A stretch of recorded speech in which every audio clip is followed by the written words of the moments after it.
Mike Sullivan must escape the only life he has known. For his son. You saw everything, and they're gonna come after us. Get down! For his soul. I'd like you to turn a blind eye to what I have to do. Road to Perdition is the best crime drama since The Godfather. Tom Hanks, Paul Newman, Jude Law, from the director of American Beauty. Road to Perdition, rated R, starts Friday, July 12th. In a world where podcasts reign supreme, two friends dare to ask, do you even movie? Hosted by filmmaker Henrique Couto and movie aficionado David D. Neuer.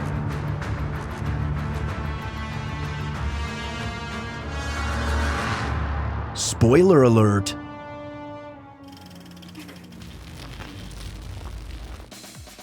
So since last week's therapy session was so successful, was thinking this week we hypnotize you. Nope.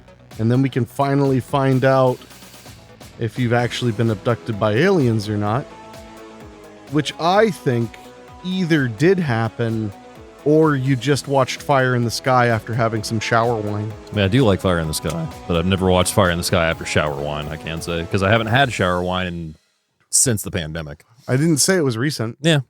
That's kind of my point. But I also didn't watch Fire in the Sky during the pandemic because I would have been too afraid. Right. You would have been too afraid? That movie fucking freaks me out, yes.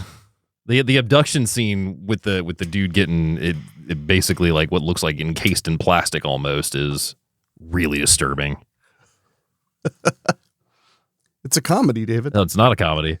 Every time that scene, clips from that scene keep coming up on like my Facebook feed because I don't know if Fire in the Sky celebrate anniversary or what's going on. It's just one that people have been talking about. I was always partial to Explorers, though. It's not Fire in the Sky. No, I know, but Explorers and Fire in the Sky are two that go together for the most part. Those get paired together a lot. Where? Just in general of the pop culture geist of space movies for kids at that point. Fire in the Sky is not a kid's movie. It gets talked about as a kid's movie a lot. Are you fucking with me? No, I'm not. Because it caused a lot of kids trauma. Well, of course it did. Yes. It's not a kid's movie. No, I'm not saying it is a kid's movie. I'm saying it gets lopped in as talked about by people who saw it as a kid is what I'm more so saying. Okay, that was not what you were initially saying. Yeah, that's not what I was saying. Yeah. I was about to say, I'm pretty sure the big deal about Fire in the Sky was that it was one of the first like horror movies about alien abduction as opposed to like just a science fiction movie about alien abduction. I'm just curious now when I type in on Google what it says. About what? About Fire in the Sky? While it's not explicitly a kid's movie, it's not rated for adults and may be suitable for older children depending on their maturity level. That's AI. I mean, I guess it was rated PG-13. I think it was PG. Fire in the Sky? I'm checking. Oh, no, PG-13. You're right. Yeah. It's possible that for whatever reason, I may have a fresher memory of I haven't seen it in like 5 years. Yeah. It's actually been longer than that. I mean, I haven't seen it since I was probably 22 or 23. Explorers is 85. Fire in the Sky is 93. Yeah. No, I'm just dating them. Oh, well, that's good. Keep it casual. Shut up. So I would just not. I mean, they're both space movies, but they're definitely they have a lot of differences. I consider Fire in the Sky so friggin' scary. Yeah, because it is. Yeah. That's why I'm still chuckling about the about Explorers and it juxtaposed. Well, no, that was me speaking out of turn. What I'm saying is, when I'm saying I was more so of an Explorers person, is because that was the one I watched more so. I saw Explorers first before I saw Fire in the Sky. What I'm saying is, when those two movies have been talked about side by side in regards to space movies that kids saw at a younger time. But one was meant to be. One was meant to be for a more adult audience. Yes, absolutely. Explorers was not. I get that. Or was. Oh, wait, no, Explorers PG, you're right. You had it. Yeah. You had it. Just an interesting juxtaposition. Yeah, you know. It's like, you know, being like, I like Teenage Mutant Ninja Turtles 2 Secret of the Ooze more than Serbian film. Okay, that's not exactly the same, but I get what you're saying. Yes. Fire and Sky is really freaking scary. Oh yeah, I know it is. I think we can both agree on that. I was so sad because they showed it at the Mahoning and I couldn't manage to go. It just got a I don't know how recent it is, but I know it got either a 4K or a Blu-ray release. It was a through Blu-ray. Through Imprint, I want to say. Because I bought the oh wait, no, the Shout Factory has a 4K of it. Yeah. Okay. Oh wait, no, it's not 4K, it's a Blu-ray. Yeah, Blu-ray, yeah. Google was starting to lie to me. But yeah, before that, new 4K scan. Imprint, I think Imprint did that 4K scan. Yeah, because I have the blue. I got it on sale a few months ago. Jeez, that movie's scary. No, Fire in the Sky definitely still holds up as unsettling. I haven't seen Explorers in a long time. I actually watched it maybe around the pandemic. Yeah. Rewatched it because I've always loved Explorers. I always loved the concept. Yeah, I think the last time I watched it was like 2018, 2017 or so. Because I remember it was streaming somewhere, or I found it either on YouTube or something. I can't remember which. Well, past all of that, yes. How are you, David? I am doing fantastic. We just got breaking the curtain here, but we just got back from Cinema Wasteland. You broke the curtain. I broke the curtain of time. But we just got back from Cinema Wasteland this past weekend, and I had a great time. And got some new movies, and also I was a little startled by your haul. Yeah, me too. Especially since the first day I only got 6, and then the last day I just went bug-fuck nuts. But at the same time, I didn't go in the red, and I had that extra money saved up, so I couldn't complain. You didn't go in the red? Mm-mm. You budgeted to buy like 30? I didn't. It wasn't 30. It was like 20 some movies? 20. Yeah, it was 20. It turned out to be 20. But yeah, no, I had budgeted. I had money set aside for the trip, and then I also had the emergency fund, which I didn't even go into the emergency fund at all, which was $1,000. An emergency fund for the trip that was $1,000? Yeah. No, not for. I mean, just in general. I always carry usually that. I usually carry some form of that on vacation. In cash? No, I have access to it. Oh, I mean, okay. That time I did have cash. Yes, I took out cash this time. Yes. Lordy. Yeah. Well, remember that, kids. If you ever see David not around the Dayton area, rob him. No, I don't. I usually do not carry that much cash, and honestly, I do not take that many vacations. So good luck. I'm just saying it could be a very good luck moment. Yeah, but no, I had budgeted and did not go in the red at all on that trip at all, even with dinner and everything. God damn. Yeah. I just find that funny. Like, I always have $1,000 for emergencies. It's like, I mean, I have a credit card for emergencies. I usually have money socked away. I don't usually carry cash in general. Like, Wasteland's really the only place I carry cash. I try to only carry like 20 or 30 bucks. Yeah. Although my mother had like pounded into my head that you have to have $20 in your pocket everywhere you go forever. So there was a time probably from college till probably about 2016 or so is when I stopped doing it, that I usually had like an emergency 100 on me that was like stashed in my wallet or in my sock sometimes too. It's a lot of emergency money. I mean, I was traveling the country and stuff, so my mom was like, you should always have 20 or 40 bucks, no matter where, no matter how many credit cards or whatever you have. You should always have that. So I did. Yeah. But you gotta do what you gotta do. But yeah, I mean, in this day and age, I usually just carry the money accessible through my card because that's the smartest way to do it. I know. It's just funny for you to put it that way because most people have their debit card. Yeah. But yeah, I mean, it was I grew up going on vacation like to Florida, and I remember like my parents like having like the emergency money, so that was what I basically instituted on myself eventually too when I started doing like road trips or whatnot. The cash, just the having the cash not in your wallet, basically having a spare envelope is what they did. They had like the bank envelope, and that was the trip money. Well, sure. I've heard of that too. Yeah. I just think I like the idea of considering like I'm carrying money in my bank account with me. It's like, right. I feel like you would have that anyway. Yeah, you'd have that anyway. Yes. Well, yeah, Cinema Wasteland was fun. That was a lot of fun. The hotel had tons and tons of problems. I mean, the elevator being out wasn't grand. You mean 3 elevators being out? Yes, but more so. I mean, just more so the fact that we got a lot of steps in that weekend. Yeah. That poor hotel. It fared well. Right. It didn't burn down, didn't have any issues from what I saw. Didn't have any issues? Yes. Aside from like having one whole floor that had no elevator When access? you say that poor hotel, I'm picturing like it getting like damage to it via party and whatnot is more so what I'm thinking. No, everybody's too old for that now. Yeah, exactly. No, I'm at that poor hotel because even without all the partying, things are broken all over. I mean, that hotel, those elevators had problems probably since the partying broke them originally. Yeah. Because Wasteland and one other show were the only shows I've ever been to where people drunkenly broke the elevators. Oh, I didn't know they broke them there. I only knew about the other place. Over a decade ago. Yeah, I only knew about the other place. A decade or more ago. I don't know how intentionally they did it, but the elevators got broken there. Yeah. I mean, that's a show where they used to have a cop assigned to it. I do remember hearing that, yeah, because I don't think I ever saw the cop when I've gone there. No, that's not true, actually. Did they used to park a cop car around there, like on like Saturday nights? I mean, they used to have a cop stand in the lobby. Okay, no, I do remember that. I think that was like when Mary Lee and I and oh, for sure. Yeah, no, they probably stopped that around 20 at the after the lockdown and everything. Yeah. But anyway, it's a fun show. Yeah. Fun show. Got to hang out with my buddy Ryan. It's always nice to visit with him. I got to watch you spend all of your money that you brought with you, maybe in person, maybe via.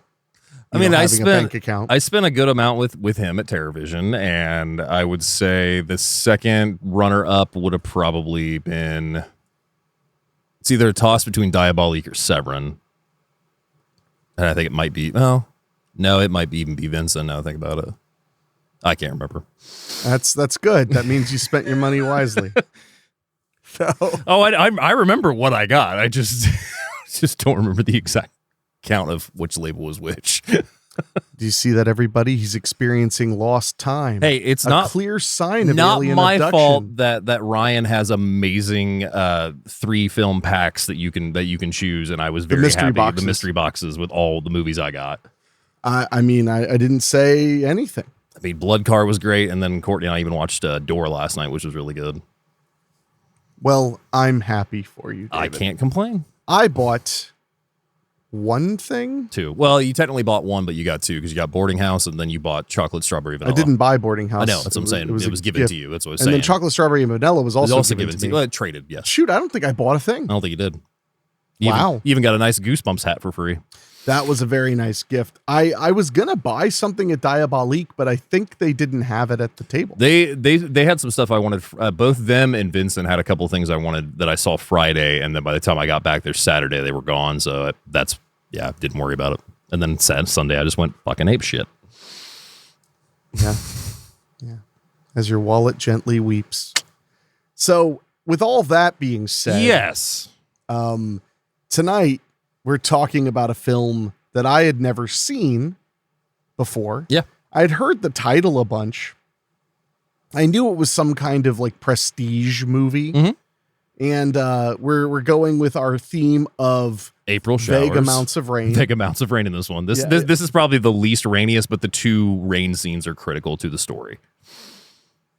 I mean, I can't deny that.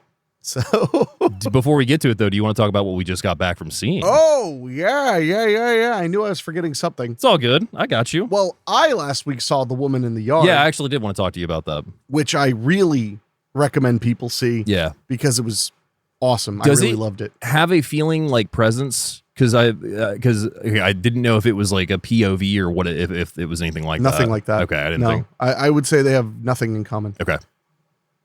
Other than there's a house and a family and a of ghost, sorts. Yes. Well, or not. No. Yeah. Well, that's the thing. Yeah, you don't know what The Woman in the Yard is the whole point of the movie. Yeah.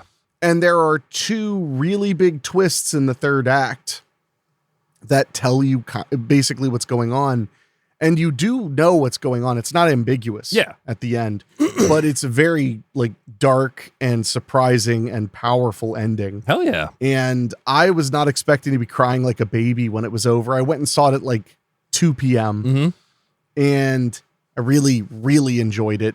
It is eerie, simple, creepy, and I thought it was thought out really well. It didn't, none of the twists felt like they were forced or an afterthought. It all came together, and it fakes you out a lot. It got me wondering if you know, it was one of those we're actually in purgatory movies. Yeah. Then it got me wondering if it was one of those like the main character's actually a ghost, but Okay. it's something else.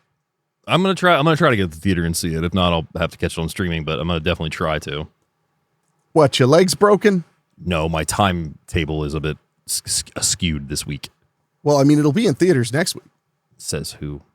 The box office receipts. Oh, It's that's actually overperforming. That's great. So, but we saw today another horror release that came out the same weekend, which is not overperforming. No. But called Death of a Unicorn. Yes, we did. Death of a Unicorn, the new film from director Alex Starfman, who was a affiliate with A24. He's done some crew stuff from what I can tell for the most part. This is his directorial debut. And I mean, I thought he did a pretty good job. I mean, it wasn't as much of a horror comedy as I was expecting. No. Which in a way I was happy about, but then in a way I actually was kind of hoping maybe it could get me to get on its side. First trailer we saw, we weren't really feeling it. I remember that because it was just kind of like, it felt like that they didn't get the execution of it right, or just like they were taking it too seriously. We didn't know. And then that second trailer came out and kind of poked a little bit more fun, and then it looked a little bit more up our alley. Well, and the second trailer gave us a lot more of what the plot was. yeah, that too. Because before that, we just kind of knew like they hit a killed the unicorn, and now another unicorn was coming after them. The second one, they gave us the idea of like that the unicorn had healing properties. Yeah. They didn't want to give up the unicorn's horn, et cetera, which made me much more interested. Absolutely. One thing I can say that was 1,000% positive about that movie was the cast. Yes, absolutely. And the funny thing is, and maybe this is just me being a little cynical on a weeknight, but a few of the casting choices for the smaller roles I recognized from comedy shows and stuff like that. And I was like, and then they were perfect for it. So I was actually like, oh, never mind. They're perfectly used. I thought the Jenna Ortega and Paul Rudd played father and daughter together really well, but my standout by far is Will Poulter, who plays Shepard, who is the son of the rich guy in the movie played by Richard Grant. But Will Poulter just has so many manic and hilarious moments that it was like he kind of stole the movie for me. Oh, well, he definitely had a lot to do. I mean, he was the kind of tech bro-y son of these, you know, multi-millionaire pharmaceutical people. I mean, they're one of my favorites, which I think it's in the trailer, is when they first come across the body of the unicorn in the car, he's just like, I don't know if I should be wearing board shorts for this. That was funny. I wish there had been a little bit more of that. Yeah, or swim trunks. He was I think this is too serious for me to be wearing swim trunks right now, which I thought was pretty funny. But yeah, overall, the movie is basically the story is that father and daughter accidentally hit and kill a unicorn while en route to a weekend retreat where his billionaire boss seeks to exploit the creature's miraculous curative properties. And I mean, that's basically it. Yeah. Oh, wow. I didn't realize the director of Woman in the Yard. The Woman in the Yard. I didn't realize he had directed Orphan. Oh, shit. I didn't know that and House of Wax. The remake, the one where the house is made of wax. Where the house is, where it's wax, literally. Where I actually think that movie, time has been kind to that movie, but that is such a terrible twist. Basically a tourist trap remake. He directed Carry On and Black Adam. Oh, shit. And Jungle Cruise and The Shallows. Oh, okay. It's that guy. And Run All Night. And The Commuter. And Nonstop. Yeah. I didn't know it was that guy. Wow. Well, the reason I'm extra shocked is not necessarily because all the movies I just listed are the best movies in the world, but because he went from like Black Adam, which was a attempted major blockbuster that I think did okay. I thought it was a bomb. I don't think it was a massive bomb, but Jungle Cruise did really well, if I remember correctly. Yeah, I thought Black Adam was a bomb. Well, no, he's a superhero. Well, now you're making me check. Yeah, I'm curious too, because that's what I was under the impression of. No, successful. Okay. Moderately. Okay. $260 million budget, did almost 400 million worldwide. Like I said, not a huge success, but a success. And I feel like Jungle Cruise was successful. I love Jungle Cruise. I still haven't seen it. I need to pull up my Disney Plus and check it out. Although maybe that one just barely broke even and probably didn't. Did he do Black Widow then? Not that I can see. Okay. Nope. There's something I'm thinking of then. But my point is to go from doing, say, House of Wax, which was like a pretty big budget horror movie in 2005 to doing Orphan in 2009, which was also a pretty big one. And that one was very popular to doing Unknown with Liam Neeson, which I didn't love, but it was a big movie. Nonstop, which I did enjoy a lot, which was a big budget movie. Unknown and Nonstop were kind of lower tier for me. Because I wanted to like Nonstop a lot more, and Unknown I was fine with. Nonstop I just really wanted to like a little bit more. But then like Run All Night I enjoyed. Run All Night's big budget. Then The Shallows I friggin' love. Shallows is fantastic. One of the best shark movies of the last decade or more. And my point is, then he does Jungle Cruise, huge big budget movie. Next year he does Black Adam, huge big budget movie. Then he does Carry On, giant big budget Netflix movie, which I did really like. Carry On's great. And then goes to The Woman in the Yard, which is like a little low budget thriller. I just love that he's bouncing around and occasionally doing these small movies. That just is awesome. Yeah, no, it is good. So that's all. That's why it shocked me, is I was just like, wow, he bounces between like big budget stuff and modest budget stuff quite a bit. So you would give Woman in the Yard a pretty large recommendation then, right? Yeah. Woman in the Yard is a perfect little scary film, but the story is thought out. The characters matter. The twists make sense and matter. And it has a pretty deep message. Now, whether you find the deep message trite or not, that your mileage may vary. Yeah. But I thought that the movie felt like it kind of mattered. Okay. And, you know, not everything can be a Terrifier or a Maxine or whatever. This is the kind of horror movie that most people like. And I am one of most people in that. I enjoy those kinds of movies. When I went in, I just wanted to be creeped out. I get that. And it ended up doing more than that, which I appreciated. So, no, I couldn't recommend The Woman in the Yard enough. Also, it was really cool. It was shot in and around Athens, Georgia. Yeah. And there's one shot where you could, I totally know the part of downtown they were showing. I saw his comment. Yeah, well, he was right. It's like right by the Cine, right by the barbecue joint over there. I can't wait to go back to the Cine in Athens. But as far as Death of the Unicorn goes, I would give it a light recommend. It's not bad. It's a mythical creature feature, and it's got some gore. It's got some pretty good laughs in it. But overall, I think you can kind of see where it's going to go. Well, my biggest problem with it would be that just the concept of it being killer unicorns wasn't really enough to carry it that much. Yeah, it just didn't quite do enough for it. And it even has a really odd ending choice because of that too. Yeah, I thought the ending choice was a little strange. Yeah. But I kind of get it. Yeah. It was just a little strange. I think that, you know, this year is a very competitive year for horror movies already, because you had Heart Eyes and Companion and, you know, and I think The Woman in the Yard. I think that The Woman in the Yard will be maligned for being Blumhouse. Yeah. Even though it would totally be an A24 movie. Yeah. Like it could totally easily be a Neon release or something, but instead it got put out by a bigger studio, so they'll be like, it was just a place on a farm. It's like, you love stuff like that and you know it. But no, I think it was a fun time. I mean, I think it's definitely a popcorn flick with your friends. Yeah. I wish I had more to say either way. Yeah, I mean, I think we kind of went in already a little lukewarm on it, and that's no offense to the movie itself. I think it was more so just we knew what we were getting into, and nothing really changed from that dynamic. I thought I knew what we were getting into. It wasn't that big of a laugh riot. No. I mean, I'm a hard audience for horror comedy already. Yeah. We've talked about that a lot on the show. We have. I'm not the biggest fan of horror comedies, but they can click with me. Yeah. No, like Hard Eyes clicked with me very much. It's just hard to kind of juxtapose the violence with comedy. Yeah. Especially depending on how you handle the characters and stuff like that. One thing I'll say before we wrap up with it is it killed the characters I liked first, like the ones that I genuinely actually cared about and wanted to see more of the movie of, and then kind of left us with the few that we were prepared to see get slaughtered. Yeah, but that's because all the main characters, aside from the literal two main characters, were not likable at all. Yeah. So by comparison, all the side characters were somewhat likable. Yeah. So, and they didn't kill the most likable side character. No, they didn't. By my estimation. Yeah, that's fair. That's fair. So, no, I mean, it was a fun time. I think that honestly, it's probably, it's tough because I want to say it's the kind of thing that maybe it's just me. Mm-hmm.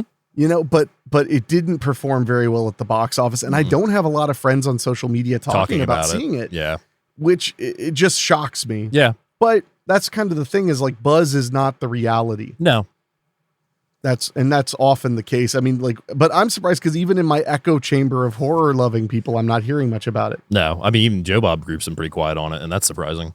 Well, that's surprising when they're quiet about anything. That's what I was saying. Yes. So, but no, I think it's worth going to see, especially if you if you want to go to the movies, why not? Yeah, why the hell not? So, would you like to know what we're talking about tonight? Even though I'm sure they've already read the episode by this point, and heard us talk about it last week. They read the entire episode. The entire episode. Then why even listen? I don't know. Man, that's dedication. But here we go. Road to Perdition from 2002. This is part of our April Showers lineup, and as we already said, there's probably the least amount of rain in this movie. I mean, there's some rain. Yes. A lot more snow. Yeah. Well, I mean, it can't rain all the time. Quoting Edward Furlong to get the show going. I appreciate that. 1 hour and 57 minutes, rated R for violence and language. The IMDb synopsis of this one says, a mob enforcer's son in the 1930s Illinois witnesses a murder, forcing him and his father to take the road, and his father go down a path of redemption and revenge. Well, they take a road to perdition, not down revenge. My synopsis. Go on. When his son witnesses a hit, a mob enforcer goes on the run to protect them both from his former boss and his dispatched assassins. Yeah, that's pretty much the meat of it. Yeah. Yeah. Would you like to know what the taglines are? I am curious what the taglines are. Pray for Michael Sullivan. That's a terrible tagline. Every father is a hero to his son. That one's all right. Every son holds the future for his father. What? Every son holds the future for his father. I heard it. Okay. It's I what? And last, the innocence of a son is surpassed only by the father's will to save it. Neither of them are really good. That one's neither. You mean No, any of them are really good. that one's okay. The Pray for Michael Sullivan, it's like that's gonna just confuse people. Who's Michael Sullivan? Yeah, those aren't great. Those aren't great taglines. Yeah. So Road to Perdition is currently available to stream on Paramount Plus, Tubi. You can also rent it through Prime and Fandango as well. Our director on the film is Sam Mendes, who gets his start in 1991 with In My Defense, goes on to direct Cabaret in 93, Performance in 97. Then in 99 shoots a little film called American Beauty. Oh. Follows up American Beauty with Road to Perdition in 2002, which he's also the producer on. Then does Jarhead in 2005, Revolutionary Road in 2008, which he also produces. Away We Go, Skyfall in 2012. From Skyfall goes into King Lear in 2014, then does Spectre in 2015, the next James Bond entry. Oh, wow. So he hooked up with Daniel Craig there. Yeah. Huh? The Layman Trilogy in 2019, 1917 in 2019, which he's also the producer on. Oh, wow. Yeah, that's a big one. Empire of Light in 2022, which he's the producer on. Then directed the franchise in 2024, and most recently, What They Found in 2025. What They Found. Yeah. One of the writers on the film is Max Allan Collins. He is the writer of the graphic novel. He gets his start writing for The Expert in 1995, Mommy in 95 as well. The B movie, Mommy? Yep. And then does Mommy's Day, Mommy 2. He wrote that, or was it just his characters? That is writer. Yeah. Okay. 97 writes that. Mike Hammer's Mickey Spillane in 98. Road to Perdition, the graphic novel in 2002. Elliot Ness, An Untouchable Life in 2005. The Last Lullaby 2008. Quarry 2016. And most recently, Blue Christmas in 2024. Blue Christmas. Yeah. Illustrator for the Road to Perdition graphic novel was Richard Piers Rayner. He is the other writer on the film. And then the final writer is David Self, who gets his start in 1999 writing the screenplay for The Haunting remake. Okay. Then goes on to write 13 Days in 2000, Road to Perdition 2002, and most recently, The Wolfman remake in 2010. Oh, okay. Yeah. I want to mention, by the way, speaking of The Haunting, Yeah. we had 2 almost back-to-back severe thunderstorms out in this part of Ohio, which led to a bunch of flooding and stuff like that. And on the second storm, I was like, I got to pick a movie for the storm. Mm-hmm. And I was really close to it being The Haunting remake. Yeah. The only reason I ended up going with Gothica instead was I had never seen it. What'd you think, by the way? None of your business. I love Gothica. I really liked it. Yeah. Gotta say, like major props to Halle Berry. Yeah. Really acted the hell out of that role. Yeah. And the twist was overall pretty solid. Pretty dark. Oh, well, yeah. No, it's a super dark twist. Yeah.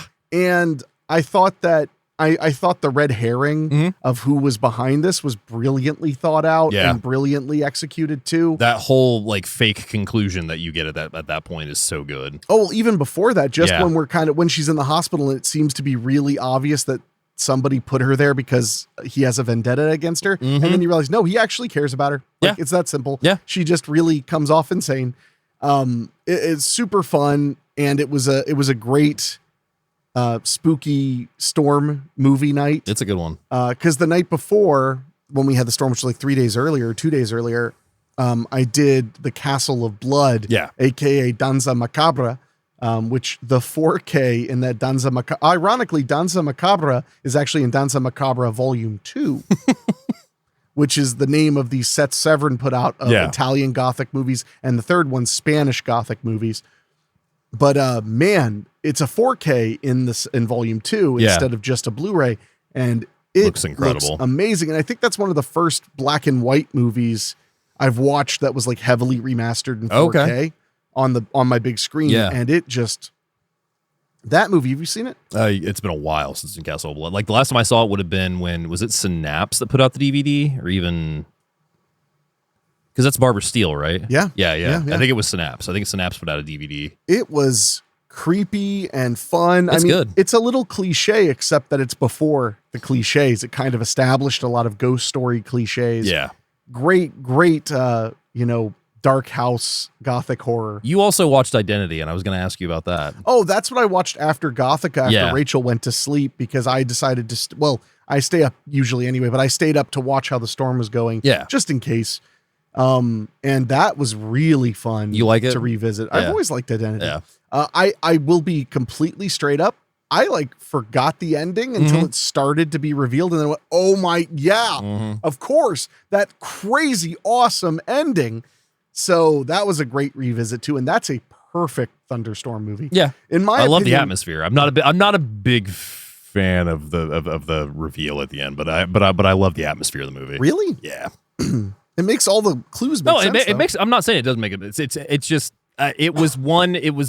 First of all, I haven't seen it in a long time. Like the last time I rented it would have been from the public library when I was a kid, and it was just. I remember that. I remember back when I watched it, I really loved that ending, and just more I've thought about it and everything. It's just not one of my favorites, but I love the atmosphere of the movie a lot. Yeah, I like that ending. Yeah, nothing wrong with it. I mean, like I said, because the clues and stuff are so wacky. Yeah. It really at least makes it make sense. And Yeah. it does. There aren't, as far as I could tell, there were no holes. It made sense. Yeah. The crazy twist made sense. I Yeah. mean, as much as any crazy ending could make sense. I mean, Like, it's the hints were all 20 there. years old now, so I think if we wanted to, we could spoil, but we won't. I wouldn't spoil, not on a blurb review. Yeah. But I really enjoyed it because the rule for thunderstorm horror, when we're talking about like, because there is a thunderstorm, especially severe one, and we get a lot of those in Dayton and in Ohio in general, is the horror can't be the storm. Yeah. Because you're already anxious Yeah. about the storm. It's just set in a storm. So that took out stuff like the perfect storm and stuff like that. The thing I will say in regards to the ending, without giving away any spoilers, is the death with the baseball bat. When they reveal who the killer is, it's just like, I want to see that scene personally. Oh, fair enough. Because that bat is deep in that man's throat. Yeah, no, it's And the killer, it's nuts. No, I enjoyed the hell out of it, Yeah. and a great cast. oh, great cast. I mean, So- it's in that era of getting the giant cast for the supernatural movies that they don't really do a lot of that anymore. At least Well, for those, and for those this was ensemble like casts. a crime thriller Yeah. that turns out to be not really supernatural, depending on how you look how you at look it. at it. Yeah, Yeah, I dug the hell out of it. I was so glad I decided to revisit it. it's a great rainy storm movie for sure. I literally just asked ChatGPT to help me pick a movie. I told it the situation, and it recommended a bunch of them. I gotta show you Eye of the Storm with Dennis Hopper, the desert motel movie that's in that 3-pack that was what's the title of the Peter Weller movie with the cult that we watched? Sunset Grill. Oh, yeah. Because it was that 3-pack. It was Sunset Grill, Scorpion Springs, and Eye of the Storm. I'd be down. Oh, Eye of the Storm's Hopper. wild. It's 90s Hopper, and you can imagine. So moving back into Road to Perdition, our cinematographer on the film is Conrad L. Hall. He gets his start in 1958 shooting Edge of Fury, goes on to shoot Islands of the Sea in 1960, Stony Burke, episodes of The Outer Limits, The Ghost of Sierra de Cabre, Wild Seed, Harper with Paul Newman in 66, Incubus in 66, The Professionals, Divorce American Style in 67, then goes on to shoot Cool Hand Luke in 67. Wow. In Cold Blood. Follows that up with Hell in the Pacific, Rogues Gallery, Butch Cassidy and the Sundance Kid in 1969, Trilogy in 69, The Happy Ending, Fat City, Electric Glide in Blue, Smile in 1975, The Day of the Locust, Marathon Man in 1976. Goes on to shoot It Happened One Christmas, Black Widow in 87 with, damn it, Debbie something. What is her name? That's going to bug me. Hang on. Deborah, I keep wanting to say Deborah Hall, but that's not right. Why am I doing this? We don't know. I used to have this movie on Blu-ray. Know. I got it from Twilight Time back in the day. None of us know. Deborah Winger. Okay. Yeah, Deborah Winger, Teresa Russell. It's a pretty solid crime thriller. So he shoots Black Widow in 87, then goes on to shoot Tequila Sunrise in 88. Okay, yeah. Class Action in 91, Jennifer 8 in 92, Searching for Bobby Fischer in 93, Love Affair in 94, A Civil Action in 98, American Beauty in 99, Road to Perdition in 2002, and then we unfortunately lost him January 4th, 2003 at age 76 to complications from bladder cancer. Wow. I mean, I was wondering because his career started so long ago. Yeah.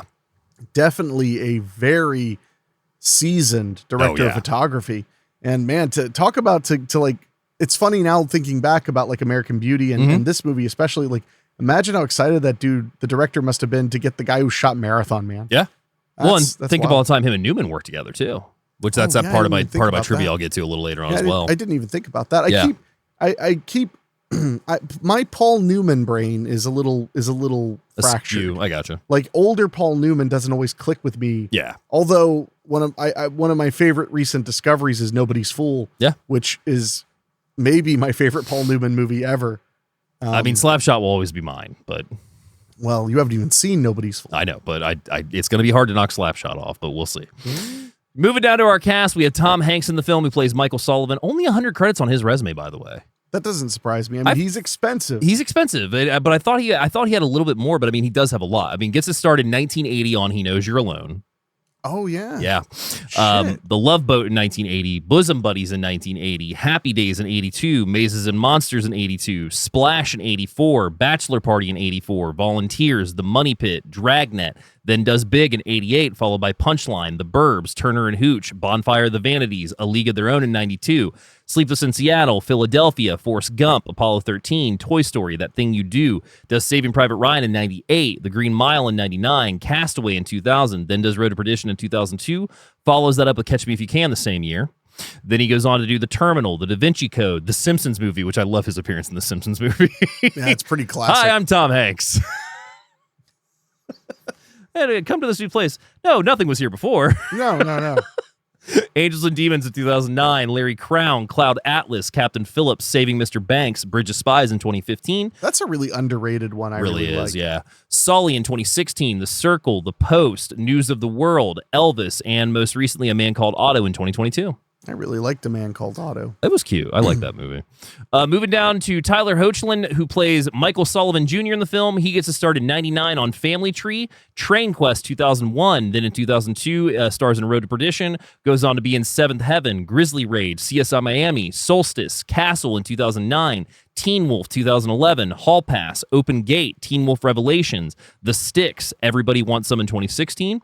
Then goes on to do Stratton, 50 Shades Freed, The Domestics, Then Came You, Can You Keep a Secret in 2019, Supergirl 2019, Batwoman 2019, The Flash, Arrow, Palm Springs, Teen Wolf the Movie in 2023, and most recently is currently on Superman and Lois from 2024. Wow, I'm going to have to look him up because I cannot place him as an adult. He is playing the new Clark Kent. So when they kind of did all the CW reworking, that's who he is now. Huh. I mean, he looks the part. Yeah. 2019 is when I think he first appears as a superhero. Oh crap, he was in Grizzly Rage. Yeah. Yeah, directed by Dave Dakota. Yeah. Wow. Yeah, he does. He makes a good Superman. Yeah, he definitely does. All I really noticed about him was that he looks like the kid from Monster Squad. Yeah. As a kid himself. He does. No, he absolutely does. We also have Paul Newman in the cast, who plays John Rooney in the film. He gets his start in 1951 with Tales of Tomorrow, does Suspense in 52, Craft Theater, The Rack, Somebody Up There Likes Me, Until They Sail in 57, Cat in a Hot Tin Roof in 58, The Young Philadelphians, Exodus, Paris Blues, then does The Hustler in 61, HUD in 63, The Outrage, Harper, Torn Curtain, Cool Hand Luke in 67, Butch Cassidy and the Sundance Kid, Sometimes a Great Notion, The Sting in 73, Towering Inferno, The Drowning Pool, Silent Movie, Slapshot in 77, Quintet in 79, Fort Apache The Bronx in 81, The Verdict in 82, Color of Money, Blaze, Hudsucker Proxy in 94, Nobody's Fool in 94. Then he does Twilight in 98, Message in a Bottle, Road to Perdition in 2002, Empire Falls 2005, Cars 2006, and Meerkats in 2008. He unfortunately passed September 26, 2008 at age 83 from lung cancer. But God love his popcorn. God love his popcorn indeed. Newman's Own. We also have in the cast Jennifer Jason Leigh, Daniel Craig, Paul Turner, Dylan Baker. I mean, there's multiple names in this movie. Yeah, Jude Law. Jude Law, yeah. Jude Law is like way down the cast too. Well, he doesn't appear until almost an hour in. Yeah, until the hour in, yeah. So what was your first time? Well, I'm kidding. Well, it was tonight. I liked it. Yeah. It was a little, I won't say I was underwhelmed by it, but it's definitely a kind of drab isn't the right, like dreary kind of movie about crime and revenge. I can tell you this has been one that like TNT or TBS has been showing like back in the day, and I remember like just be like taking a nap during it and waking up at certain parts. Like it's kind of like that dreary, like you said, that dreary-esque movie that you can sleep through and wake up at, in my opinion. Wow, what a pick for a show. Hey, what? But no, I thought it was pretty solid. My biggest critique is... Do you want to save it? Okay, fine. Yeah, I was going to say. I mean, we're okay. Save it for your final thoughts. Okay. I mean... What? I said okay. What more can I do? I caught this on HBO back in the day, probably like right around the time of its premiere, so probably like 2003. We were on vacation with the family. They were out getting breakfast like at the hotel, and I was channel surfing, came across it on HBO, and I'd known about it because I'd seen trailers, but I hadn't seen it. Mom and Dad hadn't rented it, and just had distinct memories of the bathtub execution scene was one of the ones I first saw. Not to mention the climax in the rain was another thing, and I just remember watching the end of it and being like, I've got to see this. Like, this is awesome. So it sounds like you started by watching like the last 15 minutes. Basically, yes. I think honestly, I was probably like going back and forth because Mom and Dad may have been in the room. And by that point, I don't know if I was regularly watching R-rated movies or not.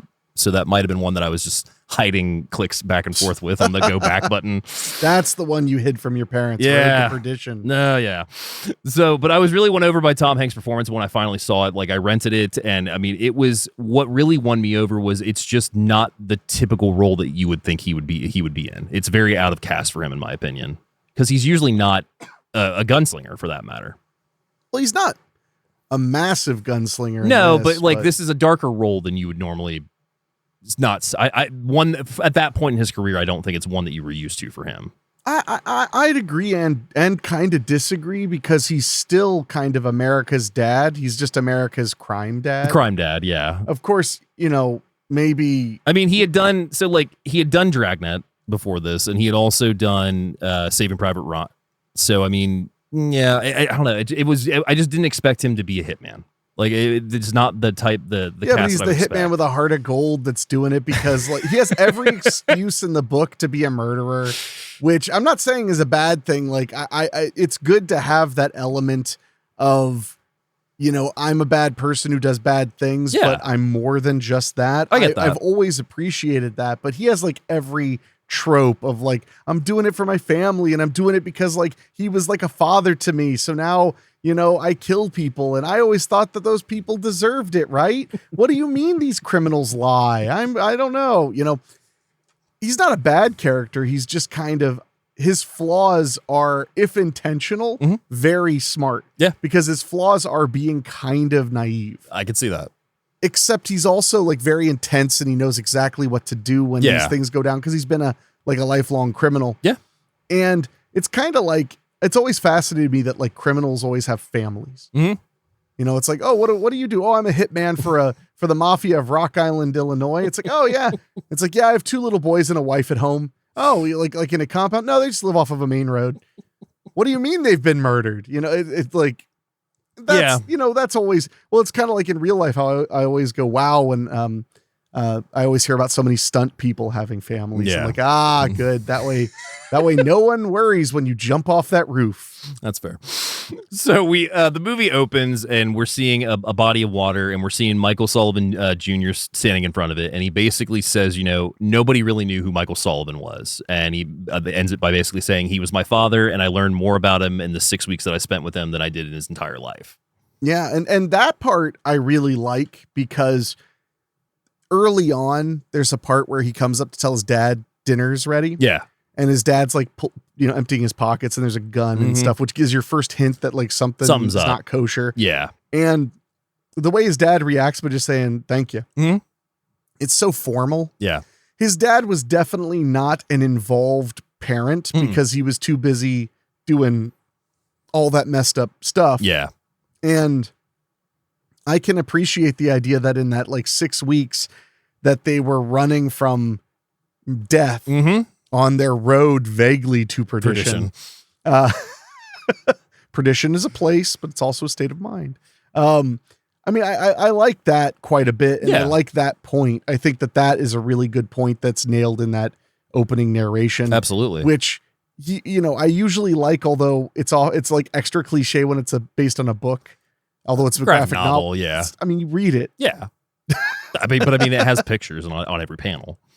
Well, I mean, if it was a panel, it would have to have pictures, right? I mean, It's a comic. Did you mean every page it has pictures? You know what? I know what I meant. I was just trying to understand you. Communication, dude. So we see Michael riding through town and he's running an errand for his mom. He goes to the local general store where there's a piss jar just chilling in the middle of the room. There's a big jar full of yellow liquid just sitting there. I don't know what that was about. Well, we started riffing because when the clerk's not looking, he takes like what I'm guessing is like a candy bar or something off the counter. He steals a candy bar. And you made the riff of that shoplifters will have to drink from the jar. Yeah, of yeah. piss. Like the sign says, all shoplifters must drink from jar of piss. No exceptions. So he's riding back to his house, gets into a snowball fight with, I think it's his brother briefly. Yeah. And shortly after that, his father comes home and his mother, it's him, his brother, his mother, and they're getting ready for dinner. And like you said, he goes upstairs, his dad's putting away like his wallet, taking stuff out, takes his gun out, unloads it. And then he's like, hey, dinner's ready. And he's like, thanks. And we see a long shot of a hallway as this is happening. He's always like back from him for a bit. Yeah. Yeah. He's clearly just not really there. Yeah. And we do get an explanation for kind of why he had a little bit of distance toward his oldest son. Yeah. As we go on. One thing I was kind of bummed about was I kind of wanted more from Jennifer Jason Leigh. Same. She's really great in the role, but she always brings a hardness, like an undertone of like hardness to her characters, which makes sense when you're married to like a crook. And it becomes very clear she knows what he does for a living. She's not some dumb, you know, she's not like in denial or something. Well, and there could have honestly been more scenes with her and they may have cut him just to get him more of a gruffness or something. I don't know. Could have been something along those lines. To give him more of a gruffness? Give Hanks if they had scenes together or whatnot, because we only see her with him a couple times, and that's about it. Well, they're not long for this earth. They're not. I mean, that's kind of the Spoilers. point. Oh, well, I'm so sorry. We're spoiling the whole damn movie. So we find out that Michael was an orphan, and he got picked up by one of the local gangsters, John Rooney. I didn't think he was an orphan. He just had no father. Well, he had no father, and Rooney took him in, basically. Do you see me as an orphan? Is that the... That's not what I'm saying. Is that what you're... It says was orphaned and then raised by the Irish mob boss, is in the description. So the vibe I got was that he just had no dad, so he just kind of was getting in trouble, and then he got taken under the wing of the mob boss, which makes perfect sense. Yeah, which is John Rooney, who is played by Paul Newman, who's actually based on a real gangster, John Patrick Looney. And John Patrick Looney was an American political fixer, Irish mob, based in Rock Island during the early 20th century. And Hanks's character is based off of one of his right-hand guys named Dan Drost. So loosely based off accounts of that. So you can read more about that. But basically what happens is you find out that Rooney is holding a wake for one of his brothers that has passed. And so Michael Sr. and Michael Jr. are going to go to the wake. And Rooney, greets the boys and, gives them a big hug and everything. And he even says Michael Sr. tells Junior in the car that this is awake. I don't want to see those dice out. And the first thing that Rooney does when he sees the kids is, let's go down in the basement. And they're throwing dice and making bets. Yeah, they're having a nice time. They are having a nice time. So they end up getting some money, one off of Rooney. So that's when he sends Michael Jr. upstairs. And that's when we meet Connor Rooney, who is played by Daniel Craig, who is sitting in his father's office, just smoking a cigarette and hanging out, basically. Yeah, he seems to be also having quite a nice time. Having quite a nice time because Michael asked him, he's like, I need to get some money. And he's like, yeah, come back later. I'm busy. And he's just laying on the couch smoking a cigarette. No, he had to get a coat. A coat, yeah. Well, the money's in the coat. Oh, well, yeah. Yeah. Okay, yeah. So while this is going on, we see that this wake is huge, by the way, because it's at Rooney's house and it is packed wall to wall with people. Yeah, there's probably easily 100 people in this big house. And that is when Finn McGovern insinuates favorite name ever. Insinuates that Rooney is responsible for his brother's death and almost makes a scene at the wake. And that's when Connor and Michael have to walk him out to his car. And he's like, we'll talk about this later. And that's when Rooney actually sends them to go talk to him later the next day. Talk to him. Talk. They specifically just talk. He even talk. says that. So by this point, you see Michael laying in bed that night. He's reading his Lone Ranger book, which is kind of what he does throughout the movie. Whenever he's waiting around, he's got this Lone Ranger book that he reads. And his brother is like, do you know what Dad does? And he's like, Dad works for Mr. Rooney. And he's like, but what does he do? Yeah. And he's because Daniel Craig I can't remember what he says to the kid. It's fucking hysterical because he notices. Why are you always smiling? Why are you always smiling? It's like, because it's all fucking hysterical. At that point, which is a great line. Yeah. Great performance. And the little kid even says it, and you see Michael Jr. pop up just like, what did you say? Yeah, he repeats it immediately, which is what kids are good at. Yeah. They're good at repeating, especially if there's swear words in it. So next night, that is when Connor and Michael decide to go out and speak to McGovern, and he loads up his car, he gets his gun, he goes into the car, and he's driving in, picks up Connor. But we notice that Michael is hiding in the back of the car. Yes, because he's become very curious. Very curious on what his dad does. So they pull up outside of this factory. It's in the rain, and they get out, they go inside, and Michael Jr. wants to see what's going on, so he goes to peek through the door, but doesn't want to cause a scene or let anybody know he's there, so he finds a hole. He doesn't want to get caught. Doesn't want to get caught, yeah. Sees a hole in the side, and he goes to look through it, and that's when we see that McGovern is talking to Connor, and he's upset because he believes that he's basically had shit pulled on him to a point of having both money gone and the reason that his brother is dead, and he's blaming them for it. Well, yeah, and their whole argument is like, we'll make it right. This was not exactly what you think it was. Yeah. And then after all, that's like, but your brother was a liar. Yeah, your brother was a crook. He was a liar. And he even McGovern makes note that, Connor, with your frequent trips to Chicago, and then Connor pulls out a pistol and shoots him dead. Right in the head. And that's when Michael Sr. pulls out a machine gun, or Thompson, and blasts the other three guys that are with McGovern. So now they've got 4 dead bodies on their hands. And the young boy has witnessed seen it all.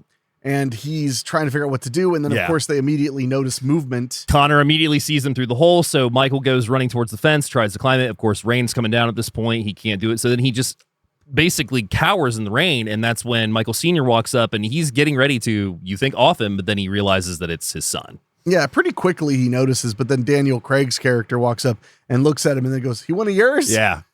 He's like, he's my son. And he's like, can he keep a secret? And he's like, yeah, shouldn't be anything to worry about. He's my son. So that's when Connor is just like, all right, well, you guys go back to town. I'm just going to enjoy a nice stroll in the rain, and walks on. Yeah, I'm sure nothing bad will come of that. So Michael absolutely saw everything, and that's when Senior swears him to secrecy. Rooney then sends Sullivan the next day to collect a debt from Tony Calvino. And so we think everything's fine, but the next morning as they get up, Rooney is already at the house as Michael Jr. is leaving. And he gives him a coin because he's like, hey, I'm a man of my word. Secrecy is everything. So he gives him this coin, saying that it's just about the dice. Does not mention anything about the previous night. It's about the dice. Yeah, just about the dice. So Michael Jr. goes off to ride his bike, and that is when, like I said, Rooney sends him to go, Senior, to collect a debt. And Connor is jealous and afraid he's also made a fool in front of everybody the next time they have a meeting with everybody, because they're meeting around the table at Rooney's house that night, and that's when he's like, do you have anything to say? And he's like, I would just like to say I'm sorry, or it's my apologies, and he won't say it specifically, and Rooney gets pissed and starts banging his fist on the table. Yeah, things are going south very quickly. So that is when Senior is getting ready to leave. He gets into his car, and Connor comes out with a letter to give to Calvino. And he's like, what's it say? And he's like, Calvino's behind on some payments. So, just give him the note. He'll know what it's for. So Senior goes to collect. He goes into Calvino's club, and that's when Calvino secretly takes out a pistol before he walks in, because he's like, hey, Sullivan's here, and, we don't know why he's here. He's like, he's probably here to collect. Takes out a pistol and hides it under a pamphlet on his desk. And that is when Sullivan walks in, gives him the note, and he's like, do you know what this is for? He's like, I'm late on payments. He opens it, and he's looking at it, and he's reading it, and then that's when Sullivan realizes that the gun's under there, so he quickly grabs it, shoots Calvino in the head, and also shoots the other guy, and that's when he sees the note says, kill Sullivan and all debts are paid. I mean, that could mean anything. I mean, there are plenty of guys named Sullivan, right? Yeah. So Calvino and his bodyguard are dead now, and that's when Sullivan rushes home, but it is too late, because right as he is rushing home, we also see that Junior is returning to the house, and he notices that Connor is coming down the stairs, having just killed Mrs. Sullivan and the other son. Awkward. Yeah. Great moment, though, when he's walking up to the window, and little Sully sees him in the window, and thinks he's looking right at him, as he takes his mask off, which is chilling. It's very chilling. But then when you see that he's looking at his own reflection in the window, and that's why he's doing that, that was a really great piece of visual storytelling that really stood out to me. Well, and not to mention the execution scene of the two of them is she's taking her son out of the bathtub, and the door just slightly swings open, and then Connor mask steps into frame, and we don't see the actual impact. We just hear the shots. Yeah. I feel like people would talk a lot about if they'd just shown him executing a mother and child. I mean, they can't all be vigilante, I guess. I guess not. That movie is insane.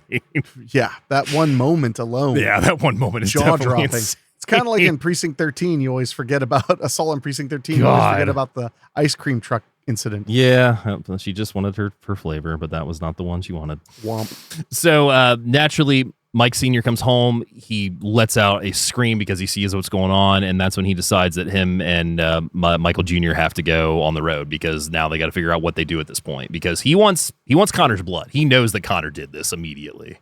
Well, and he seems to have a plan immediately of what needs to be done. Yeah. So first he goes to, I guess, the spot where they do business. Yeah. And he meets with the guy who seems like he's a representative. Yeah, right? they go to Rock Island, which is and they flee Rock Island and go to the head of Chicago to meet mobster. Oh, but Frank before Needy. that, he's told to take the money and go to Ireland. Oh yeah, I forgot about that. Yeah, so he goes to one of the other associates, and he's like, hey, there's $25,000 in here. This is a message from Rooney. He says, take it if you want more. There is absolutely more available. And that's when Sullivan's like, all right, well, I got a message for him, and just shoots the guy in the head. Well, and he doesn't just shoot him, though. It builds up quite a bit. And it seems like he doesn't really want to. No. But he's also like, nah, I got to shoot you. I've got to do it, yeah. Yeah, give him a message for me. Bang. So Sullivan and Junior decide to drive to the Chicago outfit, and that's when he goes to meet Frank Needy. And Needy even, he's like, well, what can I do for you? He's like, I heard what happened. I'm sorry. And he's like, well, I would like to come work for you, but in order for me to do that, you need to turn a blind eye to what I have to do. And he's like, well, what do you mean? He's like, I'm going to kill the man who killed my son and wife. Yeah, and he explains that basically he'd love to have him work for him. He's good at what he does. Yeah. But that can't be. Yeah. Because the people who are protecting him are protecting Rooney, the younger Rooney. Yeah. Which I found to be a really interesting argument, though. Needy, of course, played by Stanley Tucci, by the way, too. Phenomenally. Yeah. But I always found that interesting because his point is like the people who protect you protect him. Well, they didn't protect him from him. From him, no. But Connor did that on his own accord. Connor did that outside of the family. That's what I mean is, shouldn't the reprisal come from the people who are supposed to be protecting Sullivan? Yeah. No, because my point is that he's being disingenuous. Oh, yeah. Because he's saying like it's the same people that protect you. It's like, no, generally speaking, if somebody steps out of line like that, they would immediately, he wouldn't even have to go get revenge. No. Because he'd be taken care of. Yeah. But because he's Rooney's son, he's protected. He's more You than can't that. do anything. Yeah. Yeah. And that was the part where like I felt for Sullivan's being pissed about it. Yeah. I felt for him being betrayed because it's like, why are you protecting him? I mean, he killed my family without getting approval. And killing a guy's family is extra awful. Well, and then the best reveal is, so Sullivan leaves naturally because he's like, you're not going to help me, then I'm going to take care of it myself. And his Needy's guy follows him on the elevator, but he sidesteps out of the elevator to basically not be tracked. And that's when Needy goes next door into a room, revealing that both, I'm blanking on his name. Both the Rooneys. Yeah, both Rooney. Yeah, both John and Connor are there. And he's just like, well, what do we do at this point? And he's like, well, I've done what I can. So, what can we do? Yeah. I mean, I suppose you shouldn't kill a man's wife and one of his sons. Yeah, but instead they're going to go ahead and dispatch a freelance killer. And photographer. Yes, and that's when we meet Harlan McGuire, played by Jude Law, who is dispatched to kill Sullivan for, what was it? $1,600 a day. $1,600. Or $1,600, yeah. And the photographs are his to sell as he sees fit. Because we meet him going to a crime scene where a man has just been stabbed because he has supposedly raped another man's wife, and the guy is laying with the knife in his chest. And he's paid the cops to give him 2 minutes alone. 2 minutes with alone. the body. Yeah, except the body starts coughing. So that's when McGuire goes over and puts a cloth over his face and smothers him. Yeah, just kind of speeds it up a little bit and then gets his photograph. So now we already know that this guy is something. Yeah. Because actually we see that before they say they're hiring him. Yeah. Because that's when he says over the phone how much it costs and that the photographs are his business. So by this point, Sullivan Sr. and Sullivan Jr. are on the road. They're not sure what to do. So he's just driving at this point. He hasn't gotten a plan together. And that's when they decide to stop off at a diner because they've been driving for a bit. And he's like, are you hungry? And he's like, no, I'm just going to sit in here and read my book. I think we skipped a bit. Did we skip a bit? Well, we skipped the funeral. Because they're heading to Perdition. That's right. Yeah. So because he calls home knowing that the funeral is likely happening. Yes. After he was told, like, go home and bury your wife and son. He calls home, his sister answers, and he basically says, like, we're headed to your house. She's like, I'll be back there in a couple days. And then as soon as she hangs up, the assassin picks up the phone and says, operator, my call was just cut off. Could you reconnect us? And now he shows up at the hotel they were staying at, but they're already gone. So now he's on their track. He's on their trail. And he has a pretty good idea. And then we get to that diner. Get to the diner, yeah. So they pull off at a diner, and he's like, I'm just going to stay in here and read my book. And you can tell Senior's a bit frustrated, but he just lets it go, and he goes inside and gets something to eat. Meanwhile, Harlan pulls up, and Sullivan's Jr. does not see it. He goes inside the restaurant and immediately spots Sullivan, sits down at the table right across from him, and takes out his camera and starts changing the film. Yeah, and actually, this is probably one of my favorite scenes in the whole film. Yeah. Because as they're talking, Sullivan does not know who this guy is. No. And he's like, asks him, so is that for your job or for pleasure? The camera, he's like, oh, both. I shoot, for the news or for I shoot newspapers. The dead. And he says, yeah, I shoot the dead. And he's like, for newspapers. He's like, oh, well, which paper? He's like, anyone Any of will them. hire me. Yeah. I'm kind of a freelance. And the whole time, like, they're ordering food and they're talking, and it's just kind of... They show their flask.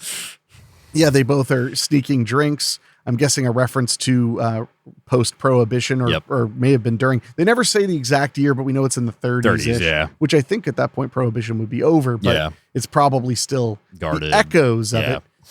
So as soon as he realizes who this guy is, and he realizes pretty quickly, he heads to the bathroom, tries not to make a scene, and the reason he can is there's a police officer sitting at the diner counter, and that's one of my favorite parts because when he first walks up, he sees Sullivan sitting in the booth. Yeah. But then he looks at all the cars and he sees the cop car. Yeah. So now he's waiting for the cop to leave. Of course, the cop leaves, but then comes back in because he forgot something. But one of my favorite fake outs is we see the cop go out the door, a car starts, and we think it's his car. And then the cop comes back and he's like, oh, I almost forgot to pay. And that's when Sullivan's just running out. Yeah, he's in his car just bolting out. Yeah. As the assassin steps out and looks, he sees, and another wonderful touch, his tire's flat, and it's just a steak knife from the diner. Yep. And that really, I dug that a lot because it's like, what else would he have gotten? But then McGuire starts opening fire. So you've got Junior in the car who is right in the window, and Sullivan's like, get down. And he's like, what? And he's like, get down. And he gets down just before the bullet goes right through the back window. And then naturally the cop is like, hey, what are you doing? Dead cop. Shoots the cop dead. And that's when we realize this guy is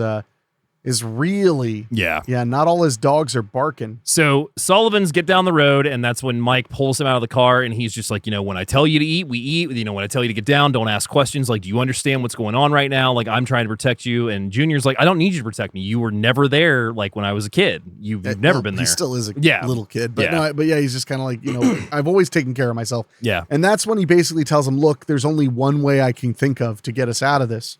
And I can't do it by myself. Yeah. And in my opinion, so what makes this movie good and great to people who have a lot of affection for it, I'd probably have a lot of affection for it if I watched it a few more times. Yeah. Is this part. Yeah.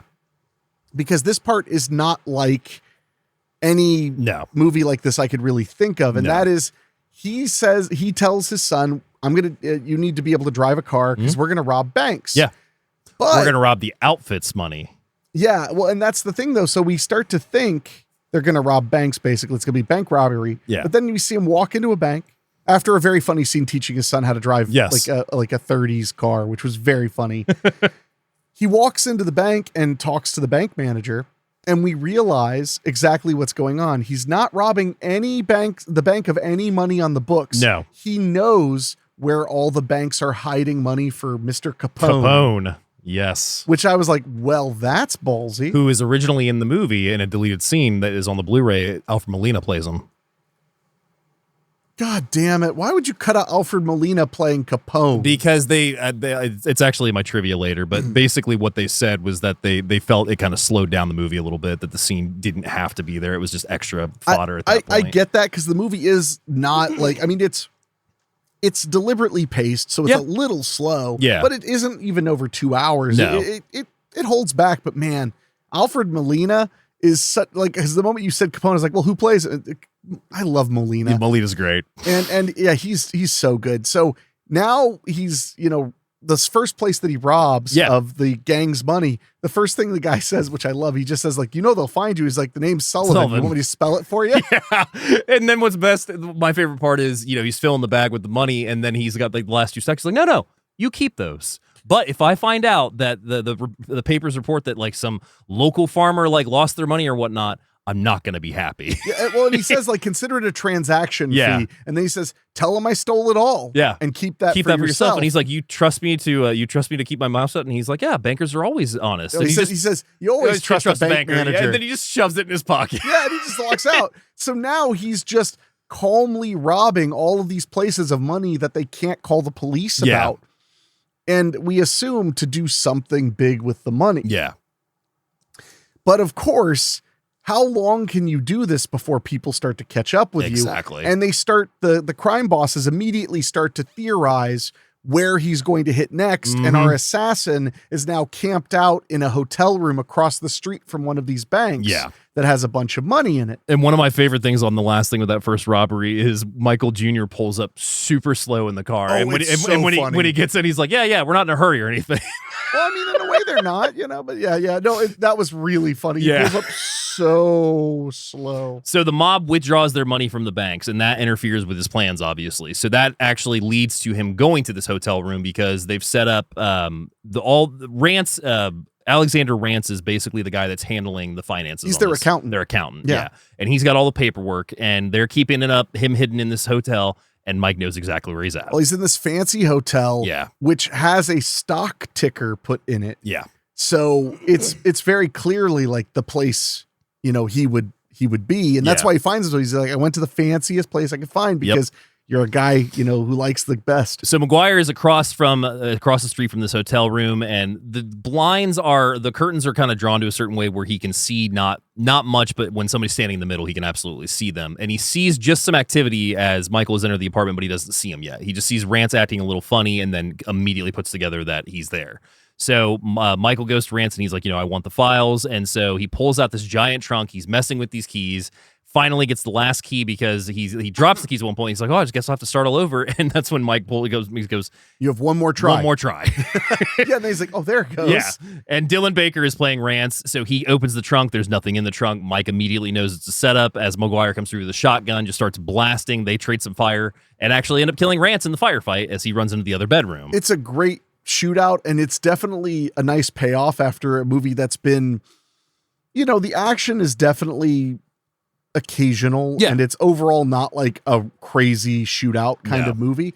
But this one's pretty great with him shooting buckshot and him shooting his pistol at him. He even shoots this glass lamp right by McGuire, which shatters glass and cuts his face, and so that's how he's able to get away from him. And then he gets him a little. Yeah, I think he actually hit the lamp and him. Okay. Yeah. I think that's why the bullet that broke the lamp and got the glass in him also like grazed him a little his bit. face or whatever. Well, we think it might have just shot him right in the head because he falls on the ground and he doesn't get back up. Yeah, he's bloody, he's crying, and that's when he gets out with the ledgers. And during the escape, McGuire also shoots Sullivan in the shoulder because he gets out on the street, and that's when McGuire starts shooting from the window and hits him right in the shoulder as he's hanging out the car as they're driving away. Yep, and that's when we end up, I guess, sort of on the road to perdition. Back to the road to perdition. Maybe. So Michael's driving, and his dad's like, I'm fine, keep driving. And that's when he ends up passing out, and he pulls off to the side, and he finds this little elderly couple that has this farm, and they end up taking care of them for about a couple days or so. Yeah, it seemed like maybe more like a week, probably, yeah. Because he's almost totally healed up. Yeah. I mean, we don't see the wound, but I mean, like his bandages start being very clean. Yeah.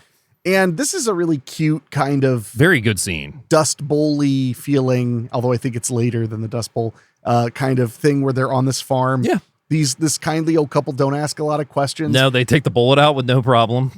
I forgot. Yeah. I mean, that's a good point too. Yeah. For whatever reason, they're just being super nice. Yeah. I mean, I will say, especially in that era, a man traveling alone with his son is a level of desperation that was very, very common during the Great Depression, especially where it would just be like, we're desperate. We don't have anywhere to be or anywhere to go.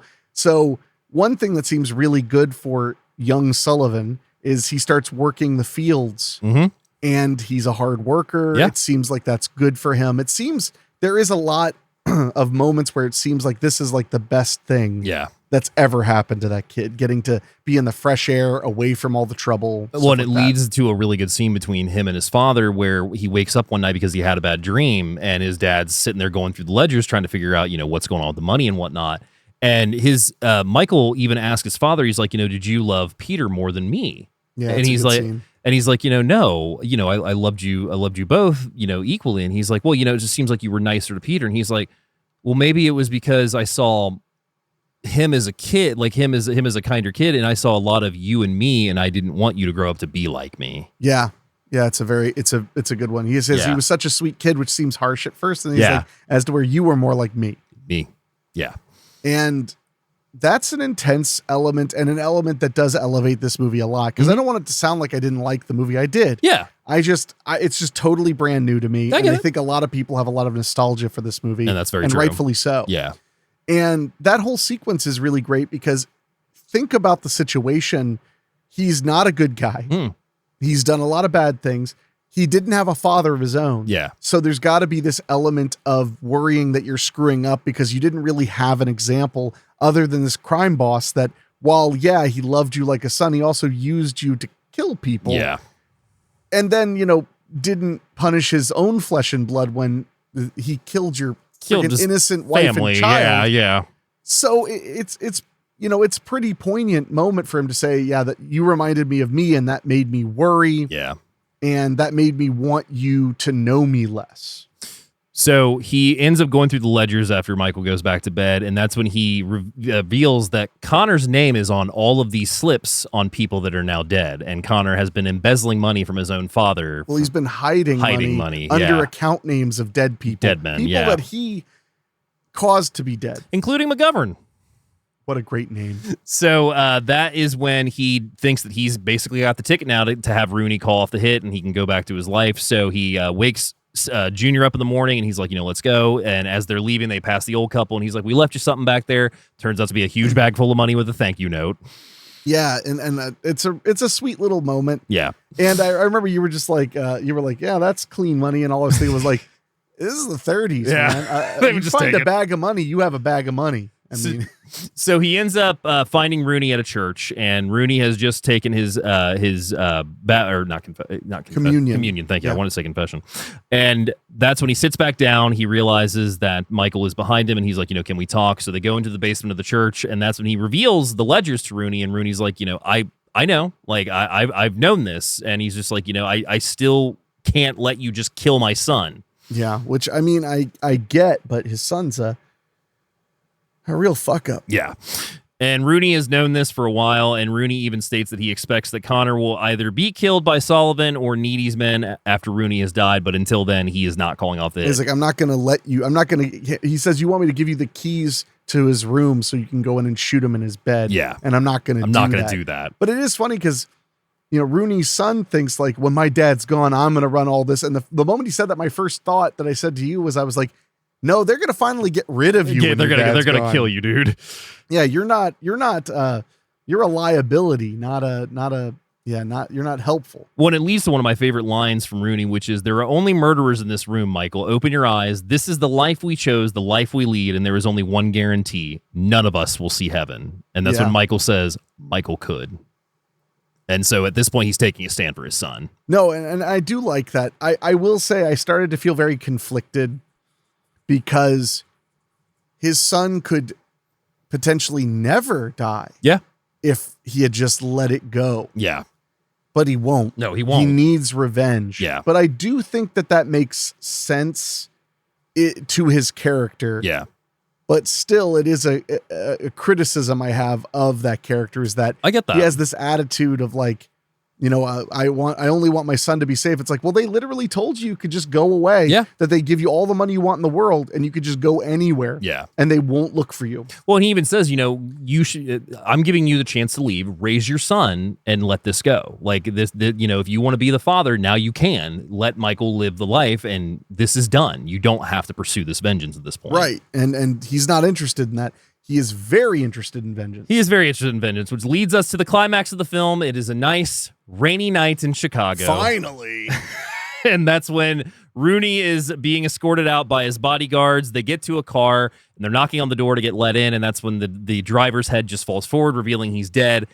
They know they're about to be ambushed, so he's looking around, no one's there, and then all of a sudden the bodyguards just start dropping. Well, as we see the Tommy gun being fired from pretty far away. And we're not hearing the bullets. That this is all done with music, and like there is no real sound effects happening at this point. We see the umbrella explode from bullets, and the bodyguards start exploding from bullets, and Rooney, Paul Newman, is just standing in the rain looking down, waiting to face what it's going to be the man that kills him. Yeah, and then as Sullivan walks up to him, he says, I'm glad it's you. Yeah, I'm glad it's you. And then Sullivan lays on that Tommy gun trigger for a good 5 seconds. Oh, he pumps that motherfucker so full of lead you could take a proficiency test with him.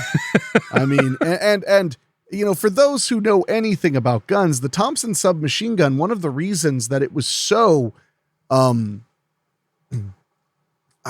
formidable. Yeah. The reason it was such a choice of the gangsters and the crooks and everything, because there were other submachine guns, mostly European ones, which shot 9mm bullets, is the Thompson submachine gun shoots 45 ACP.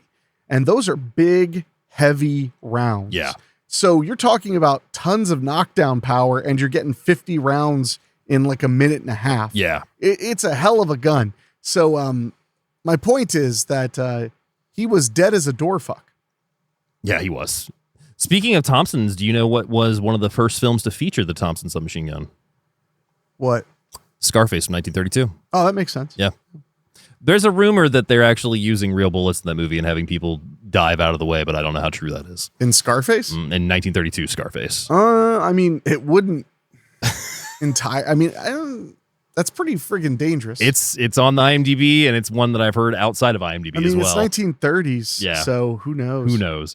So by this point, Rooney is dead. He's gotten the first part of his vengeance, but now Connor is the one that has to pay. And Connor's held up in this nice hotel, which we see Sullivan walking down the hallways. Well, and earlier we'd had him complain he felt like a prisoner because they keep making him stay away in a hotel room. Yeah, so he has taken a bath, and we see Sullivan walk right in, fires 3 shots, walks out, and then one of my favorite shots is there's a mirror on the back of this door that swings, and as it swings, you just see Connor's dead body, and then the door just closes. It just reveals him through the window on the or the mirror on the door, which is a really brilliant way to do it.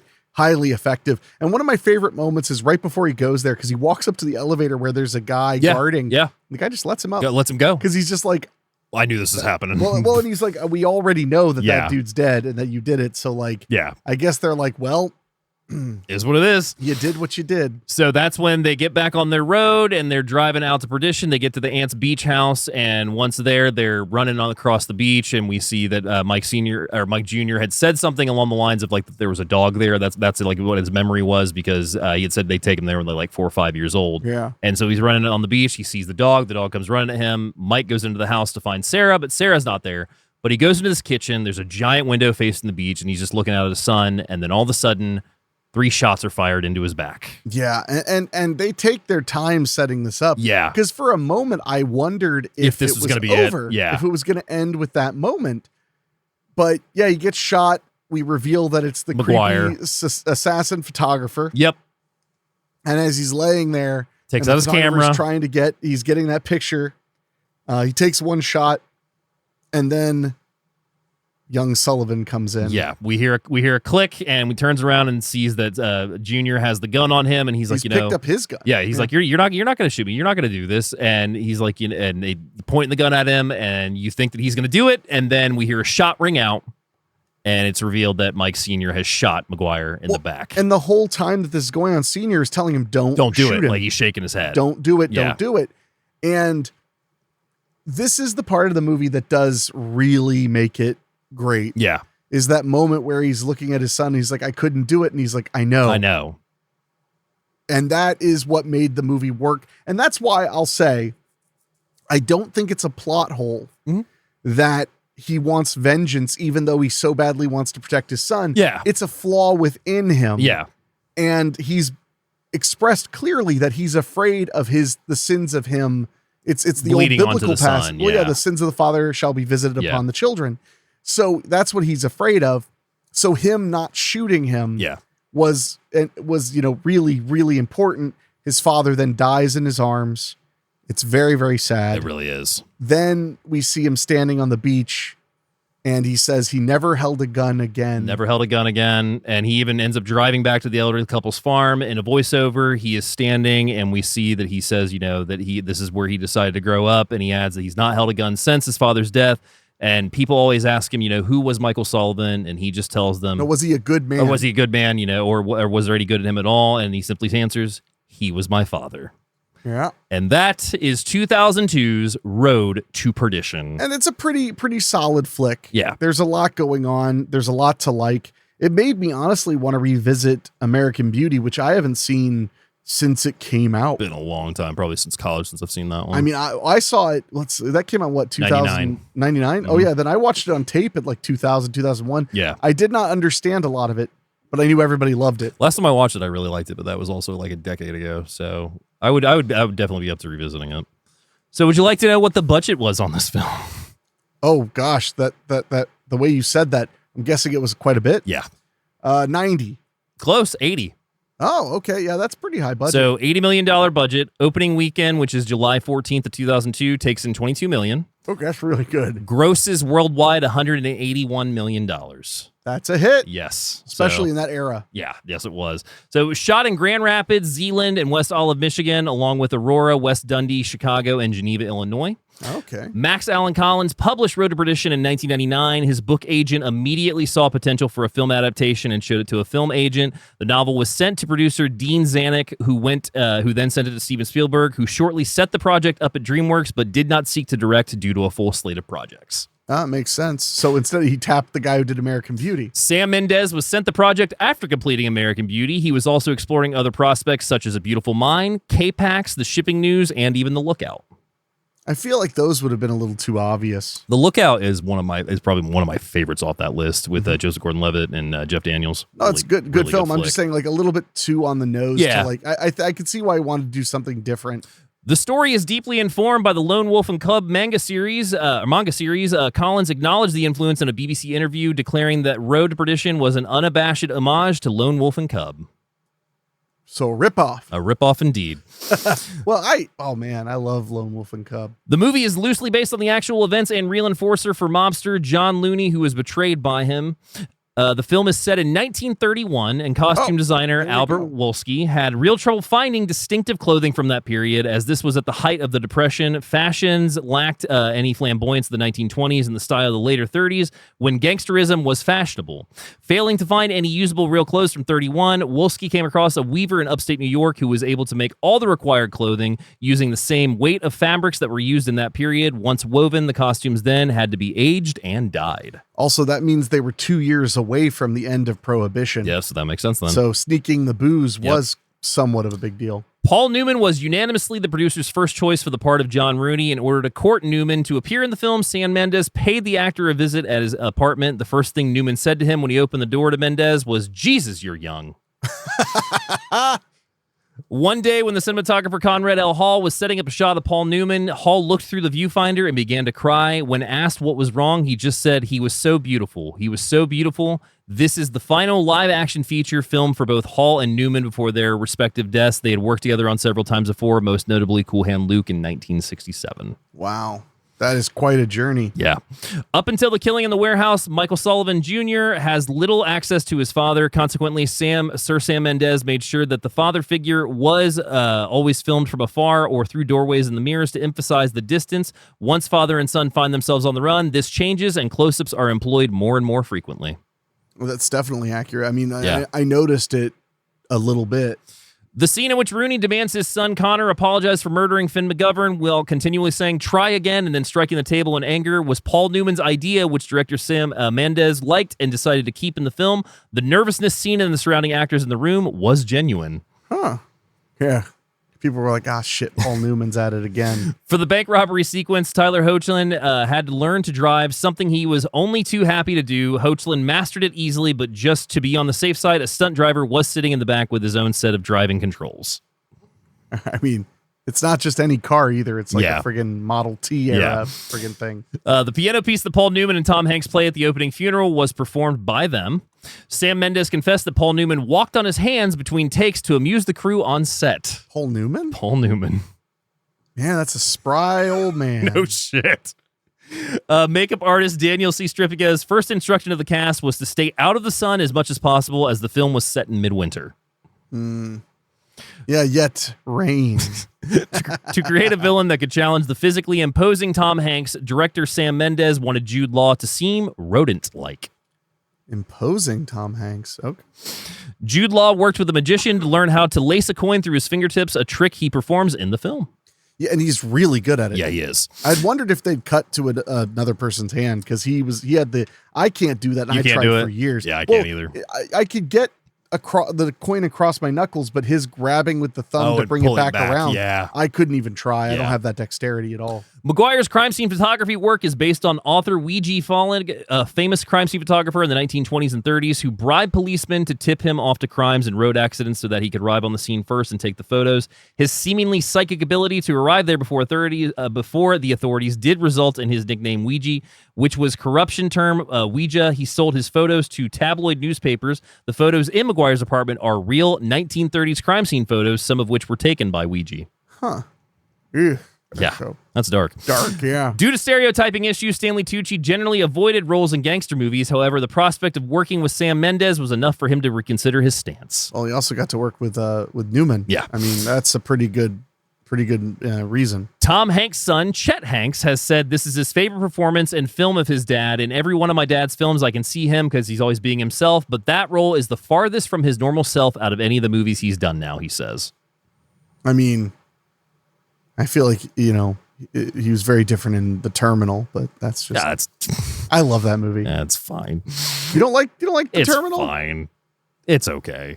What's wrong with The Terminal? The Terminal just, I don't know. Like, the reveal at the end is really sweet. I will give you that. Like, with the whole, I don't want to spoil it, so never mind. I don't know what you have against The Terminal. I like that movie. It's fine. It's not one of my favorites. Wow. You heard it here first. David does not like foreigners. That's not what that's about. Okay. Sam Mendes claimed that Tom Hanks performed the scene in which Sullivan outdraws the gun at the speakeasy without any stunt double. He was very impressed with his deftness. The diner which Michael and McGuire meet was bought on the internet by production designer Dennis Gassner for $20,000. I mean, it is a like trailer-sized Yeah. diner, and those were very common back in those days. Frank Needy was a chain smoker in real life, so Stanley Tucci had to get through approximately 80 cigarettes in one day. Ugh, That sounds awful. that sounds like hell. The movie is dedicated to cinematographer Conrad L. Hall. It was his final feature film. He would posthumously win the Oscar for Best Cinematography for his work on the film. Wow. A major difference between the graphic novel and the film is that in the book, Michael Sullivan Jr. can and does kill alongside his father during their spree. He grows up to become a priest as a penance for his crimes. That's very different. Yeah. That's extremely different. Yeah.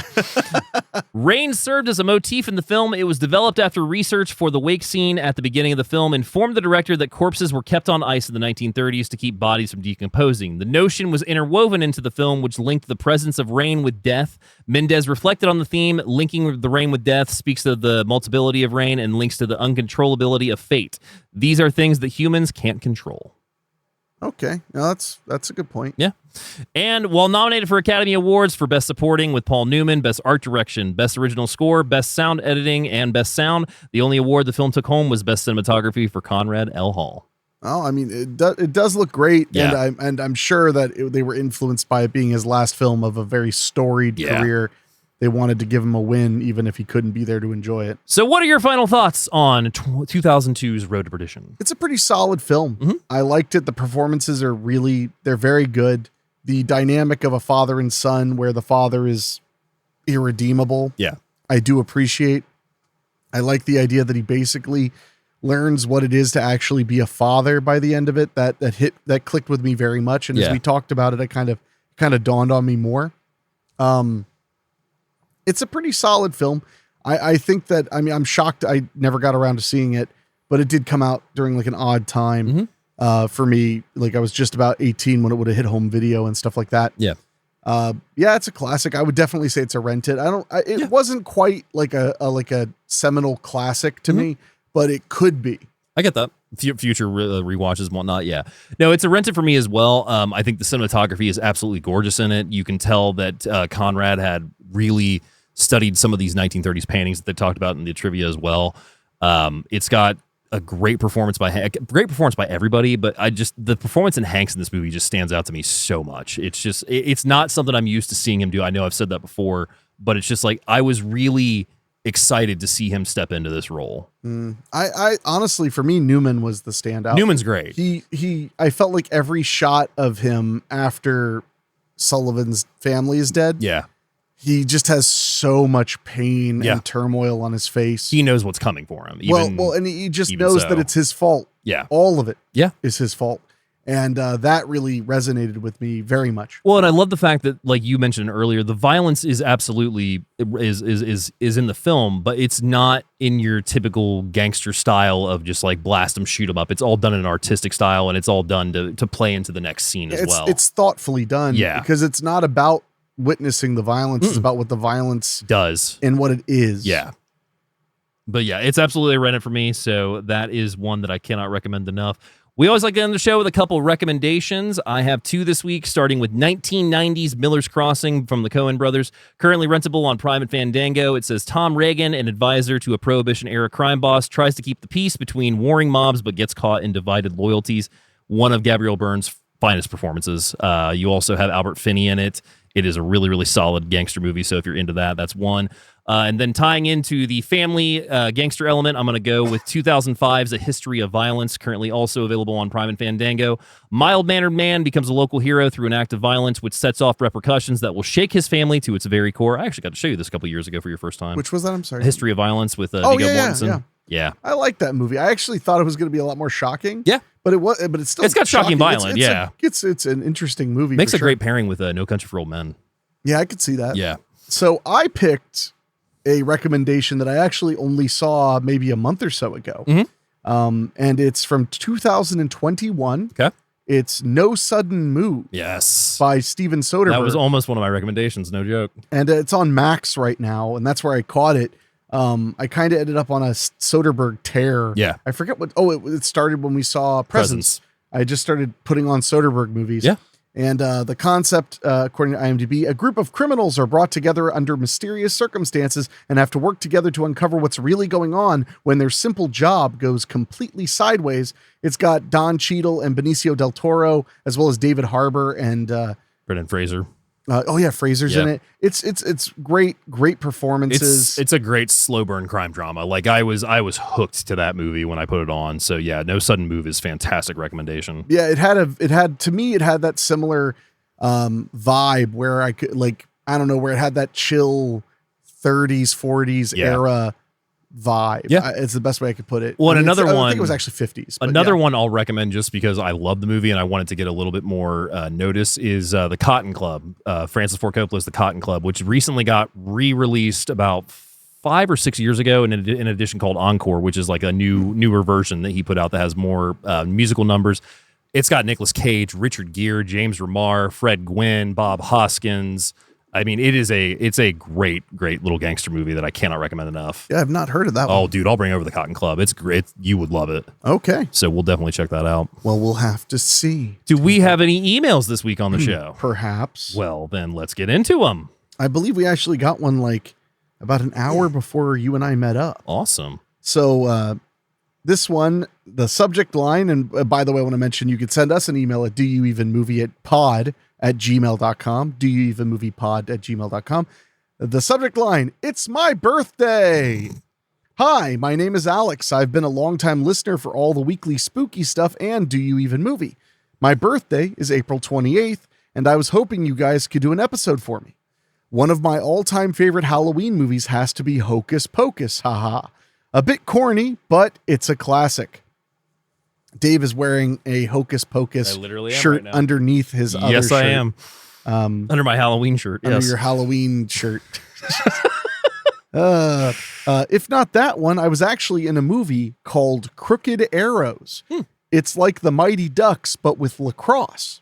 Interesting. I think it would be super cool to hear you guys talk about a movie that I was in. I play Ten Bears, a small speaking role. I'm in most of the movie, but just had one line. It was a ton of fun and a great experience. Hopefully you guys could do that. Thanks for your time, Alex. Thanks so much for the email, Alex. And Hocus Pocus is definitely a possibility. It probably won't be anytime soon, Dave's I would say. Been barking up that Hocus Pocus tree for Halloween time for a while. Yeah, it's definitely one that I would probably put it closer to Halloween, but it's definitely one we'll take into notice. And I just looked up Crooked Arrows, and I'm going to put this on my watch list and definitely check it out because I've seen this advertised on Peacock already. Oh, so it's streaming on Peacock? Currently on Peacock. Nice. Yep. So I'll definitely check that out. But yeah, thank you. Take a look into that for sure. Thank you for the email. And yeah, Hocus Pocus will be coming to the show. I'm going to force it on Hen at some point. I just don't have the level of nostalgia a lot of people do for it. My nostalgia has gone down a bit for it, but I still love it. Ouch, Dave is getting hateful over here, kids. The sequel just didn't help me much. Oh, wow. So you let the sequel hurt the original, I did let the sequel hurt the original. No, what I let hurt the original was the explosion of Hocus Pocus that is on Halloween time at ABC Family, and also how like a lot of channels started showing it. When I was a hipster and that was my movie, which was never, it was cool then. Oh, okay. I mean, I think I think one of the first times I saw Hocus Pocus was a teacher showed it in middle school. You told me that, yeah. So it's been, and I've watched it a couple of times since. I have nothing against it. It's just not in my rotation. One of my grandma's favorite movies. She was the one that showed it to me growing up, so I have an affinity for it because of that. But also, yeah, I just find it a lot of fun. But yeah, we will definitely be talking about it eventually on the show. Wow. So what David's saying is he hates your birthday. No, that's not what it is. It's more so that April is currently scheduled, unfortunately. Well, I mean, it probably rains once in Hocus Pocus. You could make it work. Actually, it doesning rain. Wait a minute. It storms. We don't necessarily get rain. Oh, yeah. Look at Dave lawyering up. I'm gonna have to double check that, but yeah. But would you like to know what we're talking about next week on the show as we continue with April showers? Sure. So we are diving into 2019's Crawl from Alexandra Aja. Man, I am looking forward to revisiting that. That is a wild movie, tying back into Hard Rain because now not only is there flooding, but now there are alligators mixed in with the flooding, or crocodiles. I can't remember which. I'm pretty sure they'd be alligators. Yeah. Crocodiles are not in the United States. Yeah, shut up. And it's available to watch free on Pluto TV. Right now. Yep, currently rentable on Prime and Fandango as well. And I believe didn't Did they do a 4K of that recently, or did Shout announce a 4K of that recently? Possibly. Possibly. Not 100% I know we sure saw on it that in theaters, and that was a lot of fun in theaters. No, that was a total hoot. Yeah. Yeah, 4K just came out recently. Thought so, yeah. So, yeah, Crawl from 2019 is going to be next week's episode as we continue into April showers, and that should be a very good time. Yeah.